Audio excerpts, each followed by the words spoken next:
Why, in your opinion, have the students bought in the way they have?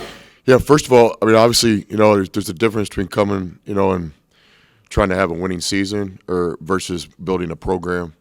So we all know the scoreboard's on every night, and we all understand the records and things like that. But we do have some clear objectives this first season. Nothing's more important than winning in this season. But we're trying to improve some things. We're trying to improve recruiting. We're trying to improve our attendance. We're trying to improve our in-game environment. We're trying to improve a lot of things around here. So, a lot of good things going on in our program right now, not just the wins and losses. In terms of the students buying in, I would tell you that we've worked at it. It's been an objective. I remember the day we took the job. It wasn't 30 minutes after the press conference that we weren't talking about in-game environment, relationships with students, whether it be some of our social media strategies. The wanted poster after every game would be one example of many, and just our interaction with social media with the students. A lot of really good, talented people here in the athletic department, from the administration, ticketing, marketing, social media, video production. So I would start by saying we've worked at it. It's a relationship that's important to us. Not a day goes by that we don't talk about our relationship with the students.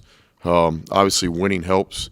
We're at a program high winning streak right now in the Pavilion in terms of games won in a row. So I think that's no surprise when you win. It always helps your marketing efforts. I think the success of other sports here, timing's everything in life. And, it's no secret. It's just a pretty cool time to be at Ole Miss. What football's done, Coach Yo in women's basketball, baseball, the Olympic sports, there's just a lot of really good things going on campus right now, and I think we benefit from that. Kind of piggybacking off of that, just on the theme of home court advantage, and it kind of started with the student body. Was there kind of a moment in your career, just at any of your previous stops, where you looked at it like this is where it should start, especially with creating that home court advantage? Yeah, absolutely. I remember as a player, there was always a difference in playing in a great environment, whether it be at home or road, versus a non-sellout crowd, and then certainly in my coaching career, not only the teams we were coaching, but when I spent a lot of time on the road recruiting, going around and watching some of the best environments in high school and junior college and prep school basketball. And in the Division II days, we could live scout too. So I would go see some of our opponents play. And certainly our first head coaching job in 1999, I had a special athletic director there, Kevin Gundy, and we shared a vision for the program of trying to have a real home court advantage. And to do that, we created sellouts. Started with our students on campus and the other athletes that played sports there at Fort Scott. Our community really supported that team, and then it's just really been important to us. I think everywhere we've been, from Angelo State to McMurray to Little Rock to Seminole to Fort Scott, certainly at Texas Tech, really proud of what we built there. Certainly wasn't one person, but we were part of it. A lot of time and effort went into building what still is one of the best home court advantages in college basketball, in my opinion, is what Grant's got going on in Lubbock right now.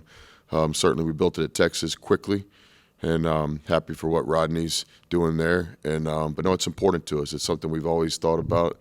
We spend real time thinking about it, and I think we do a good job creating home court advantages.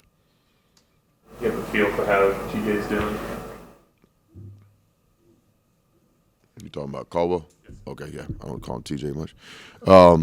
So some positives this morning in terms of how it did from last night here, the swelling and stuff. TJ's put a lot of time in the training room, so I don't know what the correct word is, probable or possible or game day decision or whatever, but we got a lot of time between now and Saturday night, but he's made really good strides in the first 15 to 18 hours. I'm hoping he'll play. Going into Saturday night, what have you seen from A&M this year that's going to be the game? Yeah, Texas A&M is another really good SEC team, and what I would tell you about A&M, like all really good teams, is they have an identity. There's no doubt about it. They have a dynamic backcourt, including the leading scorer in our league, and so their ability to score quickly in different ways. But obviously Taylor's one of the best guards in college basketball. They've got other really good players as well, and I'm really impressed with their backcourt. Their identity, obviously, in my opinion, is rebounding. the best offensive rebounding team in college basketball, and that's not after 4 or 5 games or the non-conference. And we're sitting here, it's almost February. So when you say things like that now, this is proven. And so a great rebounding team. They get it from different positions. It's obviously the coaching staff does a great job with it because it shows up for them every single night. So I think A&M is a good team, well coached, obviously, but they really have an identity. What is it going to take? 'Cause obviously, the defensive glass at the points has been a problem for this team. What is it going to take to kind of nullify that on Saturday? Yeah, I don't know if we can nullify it, but we got to compete. And, I think it starts with an understanding of who A&M is and understanding what this game is going to entail. So it's no secret. It's not press conference talk. But if you don't block out, if you're not physical, if you don't get your share of 50-50 balls, if you don't pursue the basketball with 2 hands, if you don't have that discipline, possession after possession. One of the things that I've been really impressed with Texas A&M is, there'll be some teams that rebound with them for a couple of 4-minute games or for a segment or maybe even a half, but it's real. They're going to keep pounding at you. And so if you're going to compete with them on the backboards, it's got to be a 40-minute deal. It can't just be certain segments of the game that you hang your hat on. So, Buzz has done a great job with this team like he always does, but the rebounding is special. Kind of see like Austin Nunez got a lot of minutes, the last game, especially with TJ going out, with alongside Brandon Murray. Just over these last, stretch of games and all that, are you kind of seeing Austin Nunez kind of run that own races like he likes to say with a bunch of young players? Yeah, I thought Austin played well last night. In our program, there's going to be a relationship between how you practice and your game opportunity. It's not always a clear relationship. It's not how life works, but there's no denying if you practice well and you put in the time, opportunities coming, and normally sooner than later. So Austin had a good week of preparation, not just in team practice, but in the film room and individual work. So thought he was dialed in. He was a part of last night's game plan, regardless of TJ's situation. So it's good to see Austin play well. Again, Austin's a young player. It's his second year of playing BCS basketball. He did not get a full year last year at Arizona State because of some injury.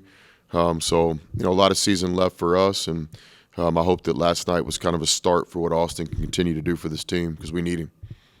Kind of going back to what we were talking about earlier, just about athletic programs in general, you talked about from the moment you got here, just trying to do your part as a program, with alongside football and baseball, with basketball and other sports and all that. With the interactions that you've had with the guys leading these programs, whether it be Kiffin or Coach Yo or Coach Bianco with baseball, Coach moved from the national championship, is there anything surprising you're seeing this athletic program last couple of years kind of had the success that it's had? No surprises because it starts at the top. When you understand who our chancellor is and his passion for Ole Miss, the university, and the enrollment and academics, athletics. So it starts at the top. You've heard it before. Administrations, they're the ones that kind of do this still. You hear it all the time. Administrations win championships. You can have some good players. You can have a good coach from time to time, but it's got to be from the top that, hey, this is important to us, and athletics is valued at Ole Miss. And certainly Keith, who's running the athletic department, has a vision. He has a plan. He has a day-to-day plan. He's really, really good. So it's not surprising to me that other programs are having success because we have great leadership. And ultimately, it gets into players. This is all about players. And so to get good players, you have to have a good product to recruit to. And Oxford, in my opinion, is one of, if not the best, college town in the country. Even our competitors don't disagree with that. You can slam a lot of things, but you can't slam Oxford. Our city it's just a really cool place to go to college and play college sports. We've got a great fan base. They show up every Saturday in the fall. We're building something here in basketball. We all know what they do for baseball in the spring. So, no, not surprising at all. Our job here was just to do our part in men's basketball. I think we're off to a good start. Appreciate you guys.